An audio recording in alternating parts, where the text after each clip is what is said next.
John 21:20-25 closes the gospel with a powerful contrast between Peter and John, while drawing the reader's attention away from human comparison and back to the sufficiency of Christ. After restoring Peter and calling him to follow, Jesus addresses Peter's curiosity about another disciple's future. Peter sees John following behind and asks, "Lord, what about this man?" Jesus replies, "If I will that he remain until I come, what is that to you? You follow me." This response reveals an important truth about the Christian life. Believers are not called to measure their walk by the path of others.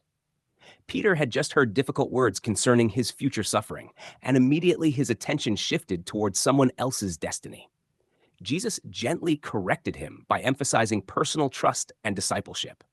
The focus is not on comparing assignments, ministries, or outcomes, but on abiding in the one who calls. The statement about John remaining until I come became misunderstood among early believers. John explains that Jesus did not promise he would never die, but only posed a hypothetical statement. Yet the wording carries covenantal significance.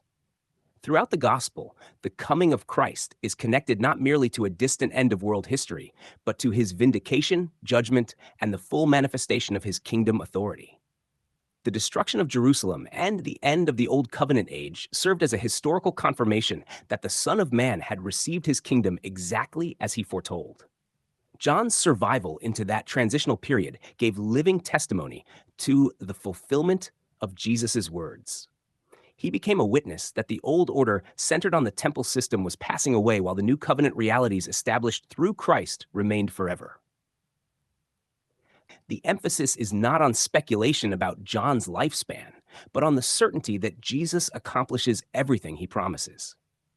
This passage also highlights the freedom believers possess under the finished work of Christ. Peter's acceptance before God was never grounded in the manner of his death, the strength of his commitment, or his future faithfulness.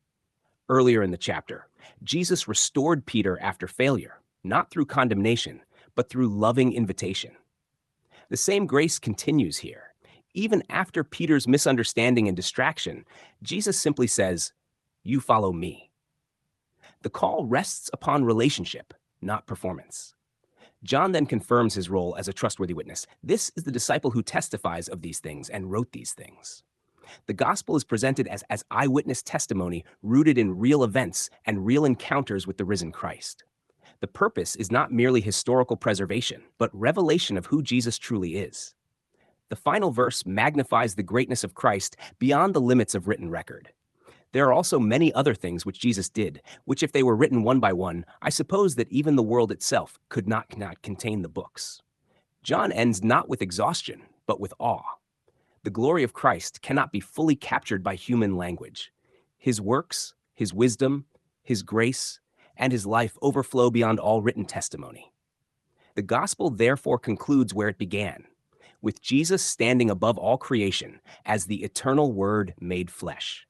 He fulfilled the law, brought the old covenant to completion, revealed the Father perfectly, and established an everlasting kingdom that does not fade away. Those who believe in him stand secure, not because of their own striving, but because the work has been completed in him.